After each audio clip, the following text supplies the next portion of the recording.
Hello, आप सभी का इस चैनल में स्वागत है।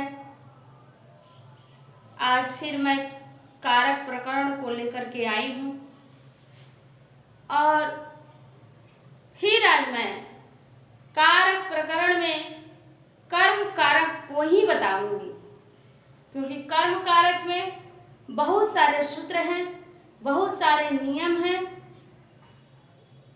जो अभी तक पूरा नहीं हुआ है और मैं उसी को लेकर के आज भी आई हूँ। देखिए, दुह याच प्रच। दुह याच प्रच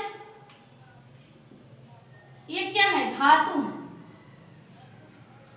यानी दुह धातु, याच धातु और प्रच धातु।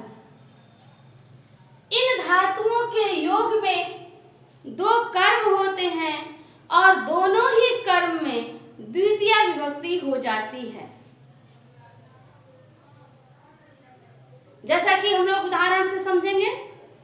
आइए उदाहरण की तरफ चलते हैं। वह गाय का दूध दुहता है। देखिए ध्यान से, वह गाय का दूध दुहता है। दुहता है यानी दो धातु है। अब इसका संस्कृत हम लोग देखते हैं।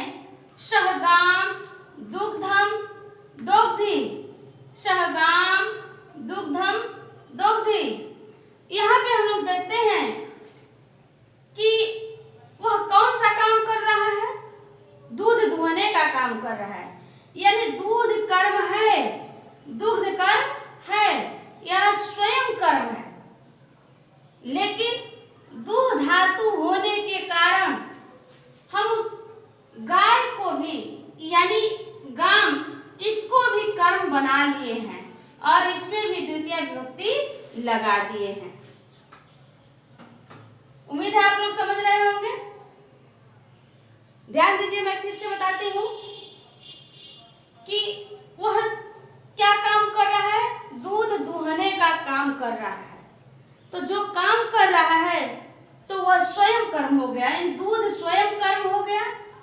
लेकिन इस दो धातु की वजह से, यानी दो धातु होने के कारण इसको भी अर्थात गाय को भी, यानी गाम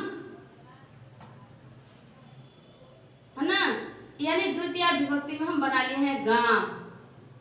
इसमें भी हम द्वितीय विभक्ति लगा दिए हैं।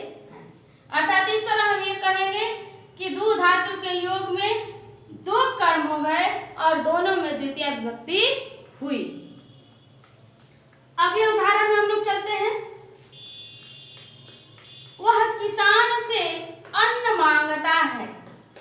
वह किसान से अन्न मांगता है। इसका संस्कृत हम लोग देखते हैं। सह कृषकम अन्नम याचते। अब यहाँ पर देखिए क्या मांग रहा है? वह क्या मांग रहा है?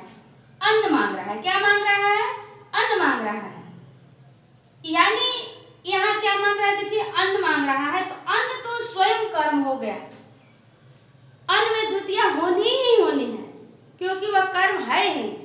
लेकिन याच धातु की वजह से, याच धातु आ जाने के कारण कृषकम ये भी कर्म बन गया। ये भी क्या हो गया? कर्म बन गया और इसमें भी द्वितीय विभक्ति हो गई। अर्थात इसमें भी दो कर्म हो गया और दोनों कर्म में द्वितीय विभक्ति हुई। तीसरे उदाहरण में हम लोग चलते हैं। राम शिक्षक से प्रश्न पूछता है। ध्यान दीजिए, पूछता है यानी पृच्छ धातु आया। पृच्छति मैंने पूछता है यानी पृच्छ धातु। क्या पूछता है? प्रश्न, यानी प्रश्न स्वयं कर्म है।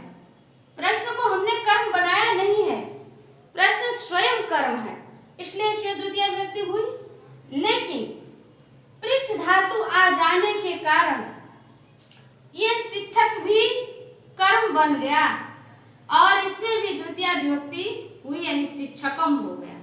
द्वितीय विभक्ति होने पर क्या हो गया? शिक्षकम। यानी इसमें भी दो कर्म हो गए और दोनों में ही द्वितीय विभक्ति हुई। इस तरह इन तीनों का एक एक उदाहरण आप लोग समझ लिए। अब आइए एक और उदाहरण दे देते हैं। जैसे देखिए, सोहन मुझसे प्रश्न पूछता है। अब मुझसे यहां भी घबराने की जरूरत नहीं है, भले ही चिन्ह में से रहे, का रहे, के रहे, इससे हमको मतलब नहीं है। हमको केवल ध्यान ये देना है कि दूह या और प्रश्न धातु के योग में दो कर्म होते हैं, दोनों कर्म में द्वितीय विभक्ति होती है, यही हमको याद रखना है। इसलिए मुझसे भले ही लिखा हुआ है, लेकिन इससे घबराने की जरूरत नहीं है। यहां भी हम लोग उसी तरह से बनाएंगे। देखिए, वह मुझसे क्या पूछ रहा है? प्रश्न पूछ रहा है, यानी प्रश्न स्वयं कर्म है, इसलिए इसमें द्वितीय विभक्ति हुई प्रश्न। प्रश्न स्वयं कर्म है, लेकिन इस पृष्ठ धातु के वजह से हम मुझसे यानी इसको भी कर्म बना लिए हैं। मां, क्या लिख दिए हैं? मां। इसको भी कर्म बना लिए, इसमें भी द्वितीय विभक्ति हुई मां।